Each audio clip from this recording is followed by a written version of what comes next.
जब 1992 में बाबरी मस्जिद का डेमोलिशन हुआ, पार्लियामेंट में ऑन रिकॉर्ड पे ये बात है, the then prime minister Narasimha Rao ने ये कहा था, स्वर्गीय नरसिम्हा राव जी ने ये कहा था कि मस्जिद वहीं बनाई जाएगी। वो बात झूठी निकली थी। द देन चीफ मिनिस्टर स्वर्गीय कल्याण सिंह जी ने सुप्रीम कोर्ट में एफिडेविट दिया था कि मस्जिद नहीं शहीद की जाएगी, मस्जिद शहीद हुई थी।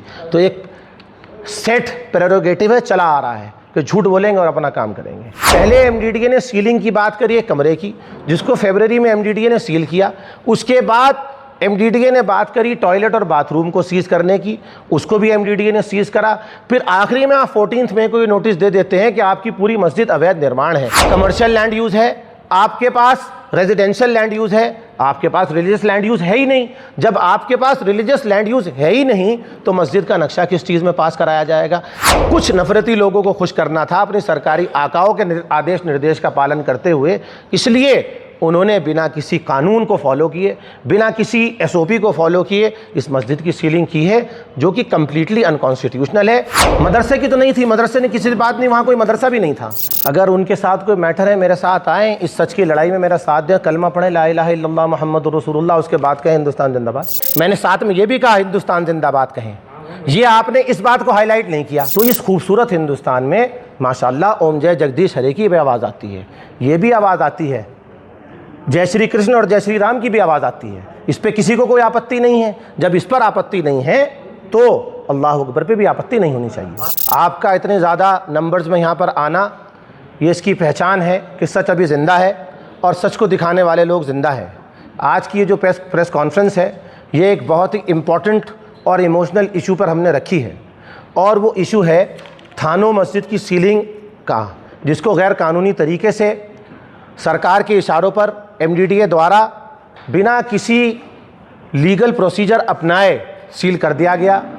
और हमारे पास मस्जिद के सारे कागज़ हैं, जिनको एक एक करके अभी आपको मैं दिखाऊंगा कि कैसे एक षड्यंत्र के तहत, एक प्लानिंग के तहत, एक कॉन्स्पिरेसी के तहत कुछ लोगों की शरारत पर नफ़रत फैलाने के लिए, दंगा भड़काने के लिए इस मस्जिद को सील किया गया है। मस्जिद 1988 से सरकारी अभिलेखों में दर्ज है। खसरे में मस्जिद चढ़ी हुई है और पिछले 40 साल से ज़्यादा से मस्जिद वहाँ पर आबाद है और वहाँ के लोग उस मस्जिद में नमाज़ पढ़ते आ रहे हैं, जो उनका रिलीजियस राइट है, जिसको कॉन्स्टिट्यूशन ऑफ इंडिया ने आर्टिकल 25 के अंडर गारंटी किया है। बात यहाँ से चलती है, सन 2023 में एक नोटिस आता है कि आपने कमरे का निर्माण किया है और ये कमरे का निर्माण असंवैधानिक है या नॉर्म्स के हिसाब से नहीं किया गया, आपको इसका जवाब देना पड़ेगा। जवाब दिया गया। ये जो कमरे का कार्य हुआ है, ये उत्तराखंड सरकार द्वारा 2023 में 3 करोड़ 3 लाख रुपए अप्रूव हुए थे मदरसा और मस्जिद की ब्यूटिफिकेशन के लिए और रिलीजियस प्लेसेस के लिए।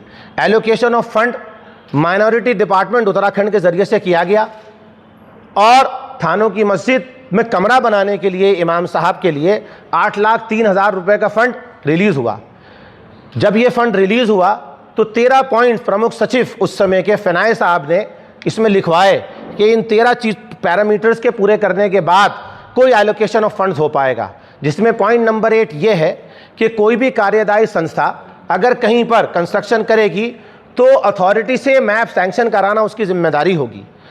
तो काम दिया अल्पसंख्यक विभाग ने, कार्यदायी संस्था थी पेयजल विभाग, उसका नक्शा पास कराने का ओनस एज पर द जियो वो पेयजल विभाग का था। कमरा बना, कमरा बनाने के बाद मैं तो ये कहता हूं शायद ये कमरा भी किसी साजिश के तहत बनाया गया और उसके बाद ये नोटिसबाजी शुरू हुई।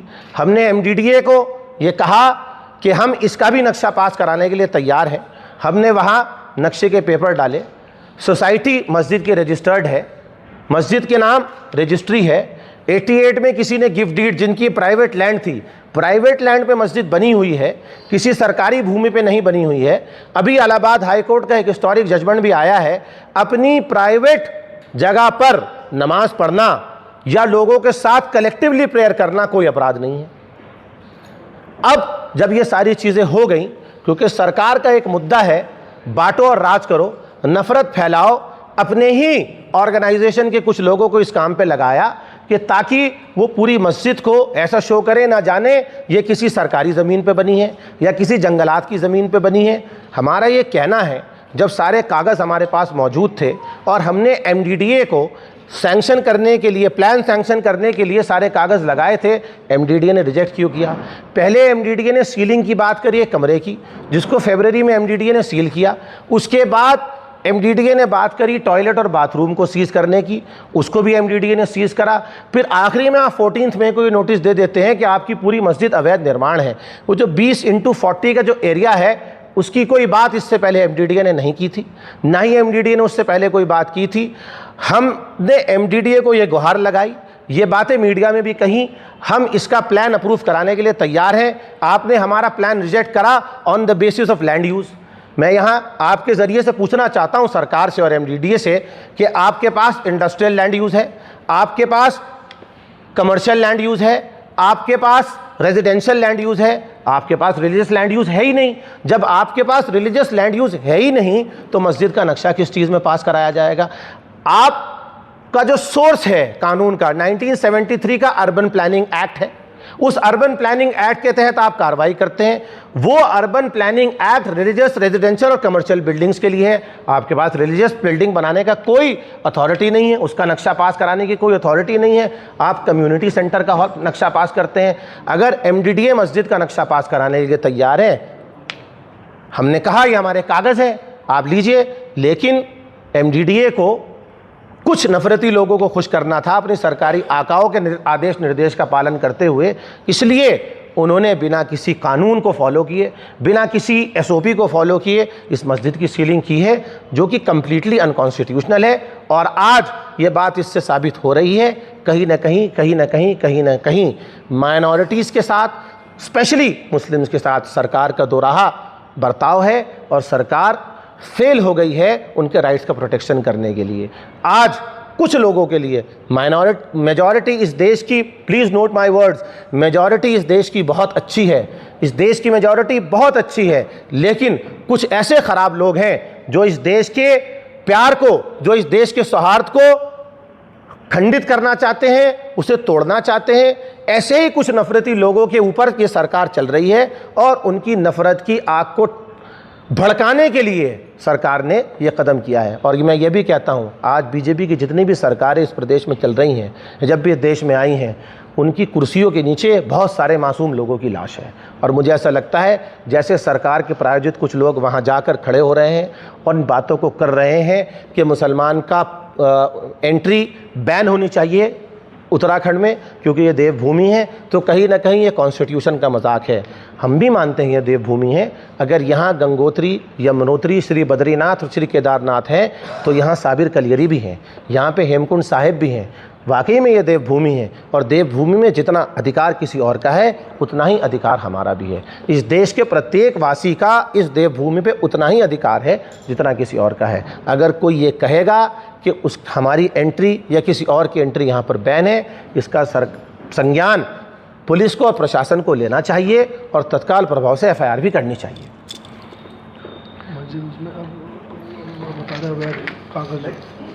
अब मैं आपके सामने एक एक करके इसके कागज़ भी आपको शो करना चाहता हूँ।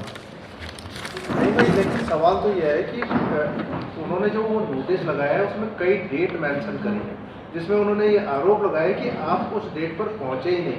उसमें आपने परसों ही नहीं किया, जो वहाँ के जो मौजूदा मुतवल्ली थे या इंतजामिया कमेटी थे। ये क्या परसुअल है? मेरे पास पूरे कागज़ का पोर्टल है, मैं दिखाऊंगा आपको। ये परसुअल वहीं का है, ये रजिस्ट्रेशन के कागज़ हैं, ये मेरे घर पे नहीं बने हैं, सरकार का रजिस्ट्रेशन है, आप लोग देख सकते हैं। सब कुछ प्रस्तुत है, फाइल में लगा हुआ है। मस्जिद के बाहर जो नोटिस लगाया गया जी, लिखा गया है कि आप लोग प्रस्तुत ही नहीं हुए उनके सम्मुख में। देखिए, मैं आपको एक बात बताता हूँ, कांग्रेस के लोग नाराज़ हो जाएंगे। जब 1992 में बाबरी मस्जिद का डेमोलिशन हुआ, पार्लियामेंट में ऑन रिकॉर्ड पे ये बात है, the then prime minister Narasimha Rao ने ये कहा था, स्वर्गीय नरसिम्हा राव जी ने ये कहा था कि मस्जिद वहीं बनाई जाएगी। वो बात झूठी निकली थी। द देन चीफ मिनिस्टर स्वर्गीय कल्याण सिंह जी ने सुप्रीम कोर्ट में एफिडेविट दिया था कि मस्जिद नहीं शहीद की जाएगी, मस्जिद शहीद हुई थी। तो एक सेट प्रेरोगेटिव है, चला आ रहा है कि झूठ बोलेंगे और अपना काम करेंगे। क्या आप लोगों को ये लगता है सरकार और सरकार के लोगों की सारी बात सच होती है? जब हमारे पास ये कागज़ हैं, वहाँ एमडीडीए की फाइल में सब लगे हुए हैं, एमडीडीए उस फाइल को सार्वजनिक करे। किसने रोका है? सार्वजनिक करे कि आपने वो नहीं दिया। एमडीडीए ने नक्शा रिजेक्ट किया है, लिखा हुआ है लैंड यूज़। आपके पास रिलीजियस लैंड यूज़ है ही नहीं, आप कैसे पास करेंगे मस्जिद का नक्शा? बताइए। हम उसके बाद कोर्ट हैं, कोर्ट में केस लिस्टेड है, थर्सडे को मेंशन है। पहले भी कोर्ट ने आदेश ये किया था कि 4 हफ्तों के अंदर अंदर on the basis of law इनका नक्शा डिसाइड करें। ये हाई कोर्ट ने पहले ऑर्डर किया था। दावा और कर रहे हैं कि 88 से ये मस्जिद वहाँ पर है और फर्द में दर्ज है, तो फिर ये जो गिफ्ट हुई है, डीड जो हुई है गिफ्ट की, ये 2018 में कैसे? ये गिफ्ट डीड ऐसे हुआ था, 18 में नहीं हुई थी सर। 19 जो आपकी रजिस्ट्री इंतजामिया कमेटी, ये भी 2018 में ये रजिस्टर्ड है, लेकिन 1988 से मस्जिद चली आ रही है, उसके प्रमाण हैं। सन 92 से मस्जिद रजिस्टर्ड है।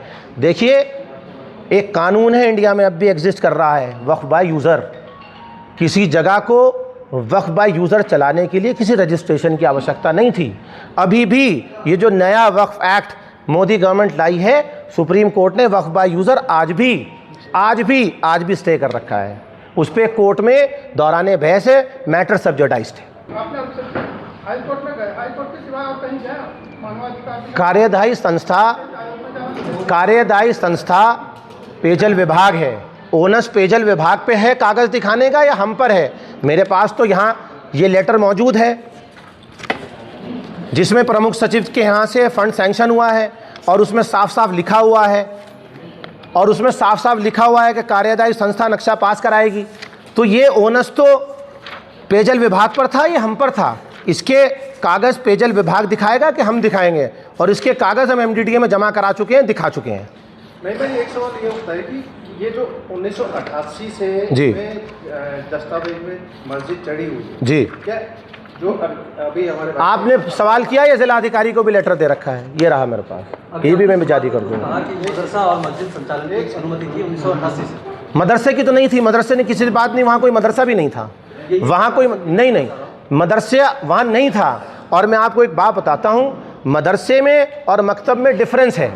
शायद पत्रकारों को ये बात समझनी पड़ेगी, मदरसे में और मकतब में डिफरेंस है। मदरसा वो जगह है जहाँ बच्चे एज अ हॉस्टल रहते हैं, मकतब वो जगह है जो थोड़ी देर के लिए जब वो नमाज़ पढ़ने आते हैं वहाँ बैठकर कुछ अपनी मजहबी तालीम सीख लें, और वहाँ पर इमाम उन्हें सिखा दे, उसके बाद वो अपने घर चले जाएं। उसके लिए किसी परमिशन की ज़रूरत नहीं है। और मकतब चला रहे थे, देखिए, वो प्रॉपर्ली उसे मकतब भी नहीं कहा जा सकता। कुछ बच्चे किसी भी वक्त आकर और वो के कुरान शरीफ कैसे पढ़ना है, नमाज कैसे पढ़नी है, ये बात सिखाई जाएगी। हम किसी भी संस्था में किसी भी मजहबी मकाम में जाते हैं, वहाँ के सर्टन प्रोटोकॉल्स हैं, और वो कोई माँ के पेट से सीख के नहीं आता, उसे सिखाए जाते हैं। उन हैबिट्स को सिखाने के लिए, उन कस्टम्स को सिखाने के लिए, उस यूसेजेस को सिखाने के लिए कॉन्स्टिट्यूशन ऑफ इंडिया ने इसकी छूट दी है। कस्टम्स एंड यूसेजेस, ये इंडियन कॉन्स्टिट्यूशन में वर्ड बाकायदा इसी लैंग्वेज में दर्ज है। नहीं भाई, जो सवाल ये है कि 1988 में वो मस्जिद जो है दर्ज है, जो रजिस्ट्री है या दाखिल खारिज उसका है। कुछ लोगों का अभी सवाल भी आया कि 2014 में क्या कोई गिफ्ट डीड भी हुई है? 2018 गिफ्ट डीड 1988 से है। देखिए, मैं इसका मालिक हूँ, ये सारे मेरे भाई हैं। फॉर एन एग्जाम्पल मैं कह रहा हूँ, मुझे अपना शेयर रेलिंक्विश करने के लिए as per the constitution, as per the law कुछ तो करना पड़ेगा। देखिए, अब उत्तराखंड में मुस्लिम पर्सनल लॉ नहीं है, शरिया एक्ट 1937 का एप्लीकेबल नहीं है। इससे पहले तो था। अपना रेलिंक्विश करने के लिए एक gift deed, registered gift deed की ज़रूरत है, जो हम उस समय जिनके नाम ये ज़मीन चली होगी, उन्होंने वो गिफ्ट डीड मौजूद है, अभी मौजूद है, कागज़ों में मौजूद है। दूसरी एक और चीज़ है कि जब ये पूरी कार्रवाई चल रही थी, आप लोग एमडीडीए में धरना भी दे रहे थे, उस बीच कोई वार्ता हुई आपके वीसी साहब से या उन्होंने कोई मिलने की? देखिए, चाहे वो जिलाधिकारी हों, चाहे वो कमिश्नर हों, चाहे वो वीसी एमडीडीए हों, किसी ने किसी बात पर ना तो जवाब दिया, ना मिलने की कोशिश की, ना ही मिलने का टाइम दिया। हम कल से बार बार जिलाधिकारी महोदय से समय मांग रहे हैं, लोकल इन्वेस्टिगेशन यूनिट के थ्रू। अभी तक उन्होंने मिलने का समय नहीं दिया है। नईम भाई, आपने शुरुआती अपने वक्तव्य में कहा कि मस्जिद सील करके सरकार नफरत फैलाने का काम कर रही है, दूसरा दंगा भड़काने का काम कर रही है। तो क्या आप अपने लोगों को प्रोवोक कर रहे हैं? दूसरा ये कि क्या आप मानते हैं कि मस्जिद सील करने के बाद दंगा भड़कता है? यानी आप हमारा घर आएंगे, हमारा घर इलीगली तोड़ेंगे, उसके बाद वहाँ बैठकर एक कम्युनिटी की रिलीजियस फीलिंग इंसाइट कराएंगे। हमसे ज़्यादा सब्र वाली कौम नहीं है। लोगों का घर गिरता है तो सड़कों पे आ जाते हैं, लोग एनक्रोचमेंट करते हैं तो सड़कों पे आ जाते हैं। पूरा पलटन बाज़ार एनक्रोच्ड है, विद ड्यू रिस्पेक्ट। मेरा किसी के साथ पर्सनल कमेंट नहीं है, लेकिन आज तक उस एनक्रोचमेंट पे किसी बात नहीं की। तब बात राइट्स की आ जाती है, तब बात व्यापार की आ जाती है, तब बात रोज़गार की आ जाती है। ऐसे ही यहाँ पर बात बिलीफ की है, यहाँ पर बात इमोशन की है। कुछ लोग बिना किसी पीस एंड सिक्योरिटी को डिस्टर्ब किए हुए, कभी आपने सुना कि कोई व्यक्ति वहाँ पे कह रहा है कि जान से मारने की धमकी दे दी, गर्दन उतारने की धमकी दे दी, तो कोई FIR रजिस्टर हुआ होगा, कोई तहरीर दी होगी? कुछ लोगों ने कल वहाँ पे एकत्रित हुए कुछ लोग हिंदुवादी संगठन, और उन्होंने हवन वगैरह भी किया सीलिंग के बाद। आप लोगों की तरफ से आप आगामी क्या है? देखिए जो वो कर रहे हैं, मैं जी ऐड कर दीजिए इसमें। जी हिंदुवादी संगठनों के बड़े चेहरे ने कहा है थैंक यू नहीं, और कुछ सर्टिफिकेट आपका, अगर उनके साथ कोई मैटर है मेरे साथ आए, इस सच की लड़ाई में मेरा साथ दें, कलमा पढ़े ला इलाहा इल्लल्लाह मुहम्मद रसूलुल्लाह, उसके बाद कहें हिंदुस्तान जिंदाबाद, मैं मानूंगा कि वो मेरे साथ है। वो तो आपका शुक्रिया अदा कर रहे हैं हर वक्तव्य में। वो शुक्रिया अदा कर रहे हैं, मैंने कहा तो वो शुक्रिया अदा क्यों कर रहे हैं? यहाँ के मेरे साथ लड़ाई लड़े ना, अगर वो मेरे साथी हैं तो मेरे साथ आएँ और सच में सच की लड़ाई लड़ें। मतलब आपका साथ देने के लिए किसी को कलमा पढ़ना पड़ेगा? नहीं, ऐसा नहीं है, आपने कहा ना, ऐसा नहीं है, आप कह रहे हैं अभी ऐसा नहीं है। कहा आपने, क्या किया? यहाँ पर ऑन रिकॉर्ड अभी आपने कहा कि मेरा साथ देने के लिए आए। देखिए वो वहाँ पर अगर वहाँ कोई स्वाहा करने की बात करेगा, हवन करने की बात करेगा, तो जैसे स्वाहा करने की और हवन करने की छूट है, ऐसे ही कलमा पढ़ने की छूट है। कलमा पढ़ना कोई बुरा बात नहीं है। और साथ देने के लिए मैंने साथ में ये भी कहा हिंदुस्तान जिंदाबाद कहें, ये आपने इस बात को हाईलाइट नहीं किया। नहीं, मैंने व्यक्तिगत सवाल है। जी, यहाँ व्यक्तिगत कुछ नहीं है, यहाँ सब कुछ पब्लिक है। सवाल थोड़ा धर्म से जुड़ा हुआ है। जी, कल उन्होंने आरोप लगाया वहाँ पर कि जो आपकी अजान होती है उस अजान में कहा जाता है कि सिर्फ अल्लाह की ही पूजनीय है, अल्लाह के सिवा धरती पर कोई नहीं है। क्या ये सच बात है? ऐसा होता है? देखिए मैं आपको एक बात बताता हूँ। अरबी में अजान दी जाती है और अल्लाह ताला का तर्जमा ईश्वर से भी किया जाता है, एक ओंकार साई नाथ से भी किया जाता है, और इस्लाम मोनोथीज़म को फॉलो करता है। हम अल्लाह ताला के अलावा किसी की परस्तिश नहीं करते हैं, और जो लोग अल्लाह ताला की परस्तिश नहीं करते हैं, हमसे उनका कोई इख्तिलाफ़ और कोई विवाद भी नहीं है। हमको इस देश में अजान देने की, कुरान पढ़ने की, मस्जिद बनाने की, मदरसा बनाने की और अजान देने की छूट कॉन्स्टिट्यूशन ने दी है, किसी ने नहीं दी है, और इसका पूरा पूरा अधिकार हमारे पास है। और अगर मस्जिदों से अल्लाह अकबर की आवाज़ आती है तो इस खूबसूरत हिंदुस्तान में माशाल्लाह ओम जय जगदीश हरे की भी आवाज़ आती है, ये भी आवाज़ आती है, जय श्री कृष्ण और जय श्री राम की भी आवाज़ आती है। इस पे किसी को कोई आपत्ति नहीं है। जब इस पर आपत्ति नहीं है तो अल्लाह अकबर पे भी आपत्ति नहीं होनी चाहिए। आप ये बात दावे से कह रहे हैं भाई कि जो मस्जिद की मीनारें बनी हुई है वो मीनारें 2018 से पहले की बनी हुई है? देखिए कंस्ट्रक्शन कभी भी हो सकता है, लेकिन रजिस्टर्ड है। और दूसरी बात, अब आप मीनारों की बात ले आए, 1988 से धीरे धीरे कंस्ट्रक्शन शुरू हो गया। मैं आपको एक बात बताऊं, आप भी अपना घर बनाते हैं, धीरे धीरे करके उसमें ज़रूरत पड़ती है कि उसको मॉडिफाई करें या फिर उसमें कोई रेनोवेशन वर्क करें। ऐसे ही धीरे धीरे मस्जिद को रेनोवेट कर लिया गया, लेकिन जो उसका एरिया है उस एरिया में कोई तब्दीली नहीं हुई है, और रेनोवेशन MDDA के क्लॉजेज में फॉल भी नहीं करता है।